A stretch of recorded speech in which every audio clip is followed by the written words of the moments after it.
اعوذ باللہ من الشیطان الرجیم بسم اللہ الرحمن الرحیم سورۃ النساء آیہ 4 وآتوا النساء صدقاتهن نحلہ وإن طبن لكم عن شيء منه نفسا فكلوه ہنیئا مریئا، اور عورتوں کو ان کے مہر خوش دلی سے ادا کر دیا کرو، پھر اگر وہ اس میں سے کوئی چیز تمہارے لیے چھوڑنے پر دل سے خوش ہو جائیں تو تم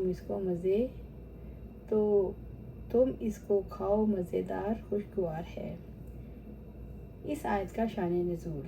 ابو صالح فرماتے ہیں، لوگ اپنی بچیوں کا مہر خود لے لیا کرتے تھے تو محروم رہ جاتی تھیں، تو اس پر یہ آیت نازل ہوئی۔ عبداللہ بن عباس رضی اللہ عنہ نے کہا، اس آیت میں خطاب شوہروں سے ہے۔ اس آیت میں نحلہ کا معنی عائشہ رضی اللہ عنہ نے فریضہ کیا ہے۔ یہ آیت عورت کے لیے مہر کو واجب کرتی ہے۔ نبی صلی اللہ علیہ وسلم کے علاوہ امت کے کسی فرد کے لیے بغیر مہر کے شادی کرنا جائز نہیں ہے، اور مہر کی تعین کے وقت نیت بھی صحیح ہونی چاہیے کہ یہ عورت کا حق جو اسے ملنا چاہیے۔ مہر عورت کا ذاتی حق ہے۔ مہر عورت خود وصول کرے گی، اس کے ولی کو مہر لینے کا حق نہیں۔ مہر مقرر کرنا لازم ہے کیونکہ یہ ایک فریضہ ہے، ایک لازمی حق ہے۔ مرد خوش دلی کے ساتھ مہر ادا کرے۔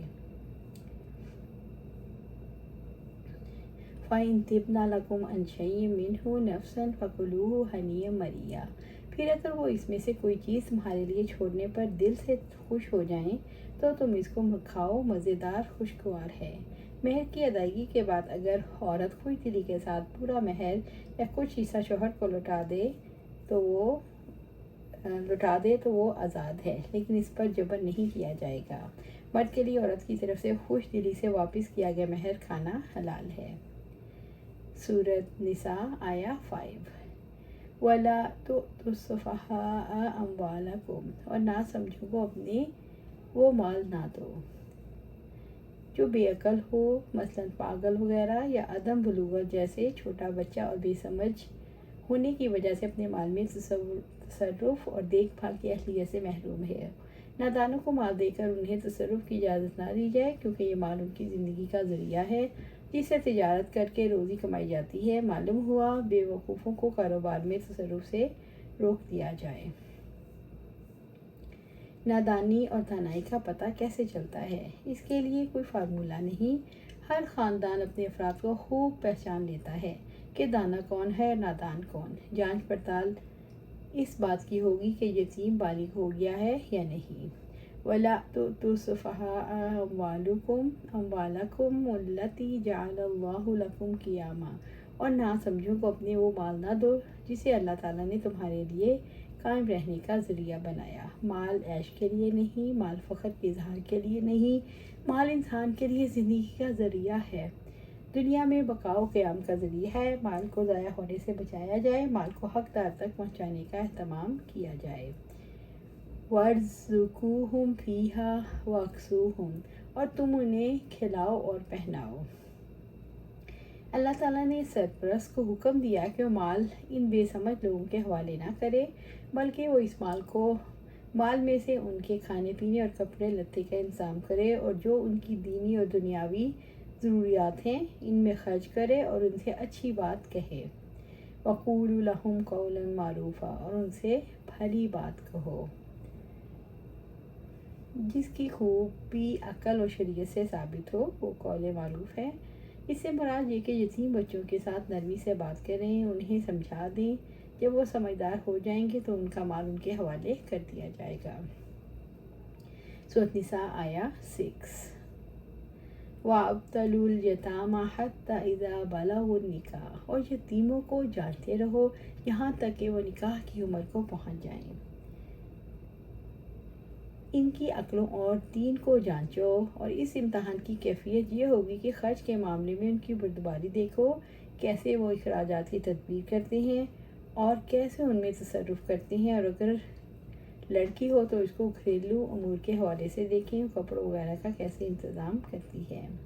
حتیٰ اذا بالغوا النکاح، یہاں تک کہ وہ نکاح کی عمر کو پہنچ جائیں، یعنی وہ اسے مراد ہے حلم کو پہنچ جائیں۔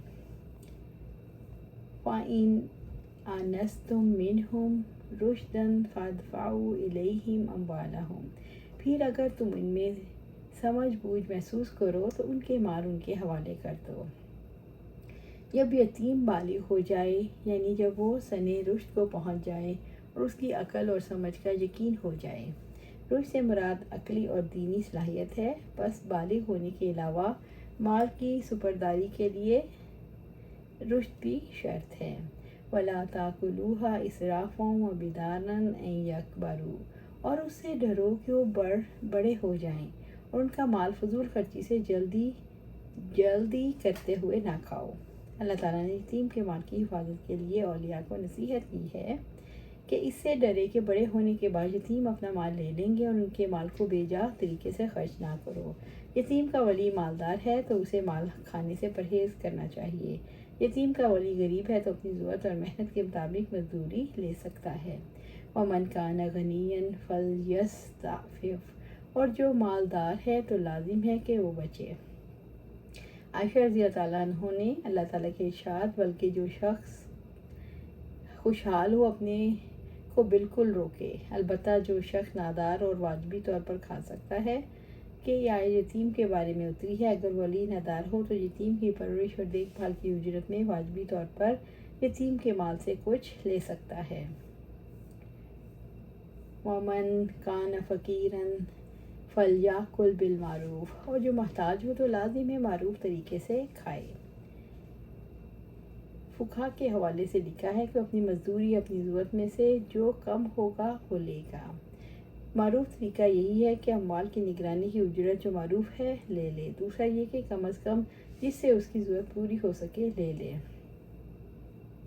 فَإِذَا دَفَعْتُمْ إِلَيْهِمْ أَمْوَالَهُمْ فَأَشْهِدُوا عَلَيْهِمْ، چنانچہ جب تم ان کے مال ان کے حوالے کرنے لگو تو ان پر گواہ بناؤ، یعنی ان پر گواہ بناؤ۔ جھگڑے اور تہمت سے بچنے کے لیے گواہ ٹھہرانے کا حکم دیا۔ مال حوالے کرتے وقت گواہ بنا لو تاکہ کل انکار اور شک کی گنجائش نہ رہے۔ وَكَفَىٰ بِاللَّهِ حَسِيبًا، اور اللہ تعالیٰ ہی حساب لینے والا کافی ہے۔ اللہ تعالیٰ نے اپنے حساب لینے کا شعور اس لیے دلایا تاکہ انسان جان لے کوئی چیز اللہ سے چھپی ہوئی نہیں۔ ممکن ہے لوگوں کو کسی کی امانت یا خیانت کا پتہ نہ چلے، لیکن اللہ تعالیٰ حساب لینے کے لیے کافی ہے۔ اللہ سبحانہ تعالیٰ سے دعا ہے ہمیں قرآن و سنت پر عمل کرنے کی توفیق دے، اس پر جمع دے، اور جنت الفردوس کے اعلیٰ مقام پر اپنے پاس خیر عطا فرمائے۔ آمین یا رب العالمین۔